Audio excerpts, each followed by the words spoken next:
ജീവിത യാഥാർത്ഥ്യങ്ങളെ അതിജീവിച്ച് സ്വാതി തയ്യാറാക്കിയ പുസ്തകം പ്രകാശനം ചെയ്തു. മനക്കുളങ്ങര KV UP സ്കൂളിലെ 6ാം ക്ലാസ് വിദ്യാർത്ഥി അനൈ അനിലിന്റെ മാതാവ് VS സ്വാതി സ്വന്തം അനുഭവങ്ങളെ അടിസ്ഥാനമാക്കി എഴുതിയ അണയാത്ത ജ്വാലയാണ് പ്രകാശനം ചെയ്തത്. സ്കൂളിൽ നടത്തിയ പുസ്തക പ്രകാശനം ചലച്ചിത്ര നടൻ ഇർഷാദ് അലി നിർവഹിച്ചു. സ്വാതി തന്നെ എഴുതി തയ്യാറാക്കിയ വീഡിയോ ആൽബം സിനിമാ നിർമ്മാതാവ് M രഞ്ജിത്ത് റിലീസ് ചെയ്തു.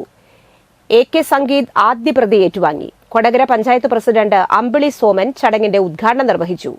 PTA പ്രസിഡന്റ് MD ദേവരാജ് അധ്യക്ഷനായി. ചാലക്കുടി ഉപജില്ല AEO PB നിഷ ഉപഹാരം സമർപ്പിച്ചു. പ്രധാന അധ്യാപിക PS Seema, VS Swathi, KV Ajaykumar എന്നിവർ സംസാരിച്ചു. സ്കൂളിലെ 6ാം ക്ലാസ് വിദ്യാർത്ഥിയായ അനൈ അനിൽ തലച്ചോറിൽ വൈറൽ ഇൻഫെക്ഷൻ ബാധിച്ച് ജീവിതം മുന്നോട്ട് നീക്കുകയാണ്. കുട്ടികൾ അല്ലെങ്കിൽ ആളുകൾ ഇത്തരം അവസ്ഥയിലുള്ളവർ നമ്മുടെ നാട്ടിലൊക്കെ ഉണ്ട്. അതിൻ്റെ ജനിതകമായ കാരണങ്ങൾ കണ്ടെത്താനായി എങ്ങനെയാണപ്പോൾ നമ്മളിപ്പോൾ സ്ത്രീ സംവരണം ഉള്ളത് കൊണ്ട് പഞ്ചായത്ത് പ്രസിഡന്റായ ഒരുപാട് ആളുകളാണ് ഭൂരിപക്ഷം എന്നാണ്